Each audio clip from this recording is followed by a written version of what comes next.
And then there's growing up in a dysfunctional home. Growing up with domestic violence, watching someone being hit, someone being threatened, someone being stabbed or shot. A friend of mine has vivid memories of him being 10 years old, growing up in a home without a father, growing up in a home where the mother abused alcohol and the mother had many boyfriends come through the home. And one of the boyfriends he distinctly remembers, and he remembers holding a shotgun in his hand as a 10-year-old boy with his mother behind him and the boyfriend in front, leveling the shotgun at this full-grown man and saying, "If you touch my mother again, I'll kill you." Witnessing domestic violence and really experiencing any one of these significant impacts that we're talking about here, these adversities, can literally change the neural architecture, the size and shape and connections of your brain. Domestic violence has a significant impact upon children. But so does mental illness of a family member. Growing up watching a family member attempt suicide.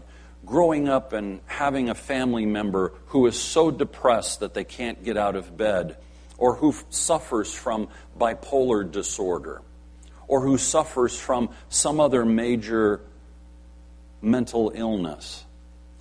This produces tremendous stress in the life of a child. And again, raises their stress level, having an effect upon their nervous system and their brain architecture. And then, of course, growing up with substance abuse in the home.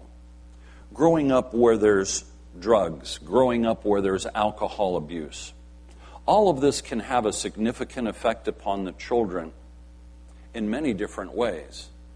Number one, they accept it as being normal, that if you have a problem, you self-medicate.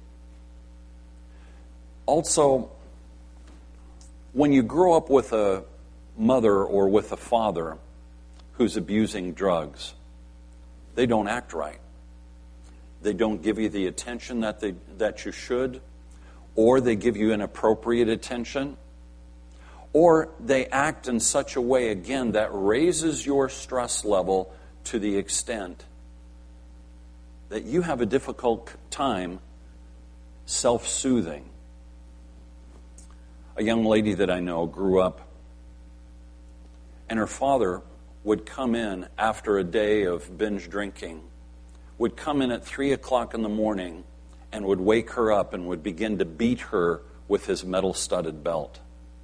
3 o'clock in the morning, a 10-year-old girl being woke up and being beaten.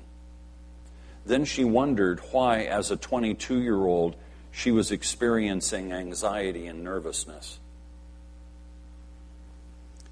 Growing up with parental separation or divorce, it's tough on kids to be separated from their parents.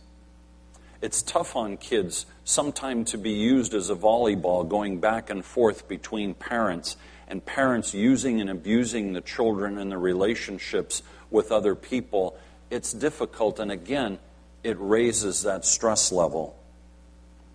And then the imprisonment of a family member. When mom or dad are incarcerated, the kid is every bit as much in prison as the parent is.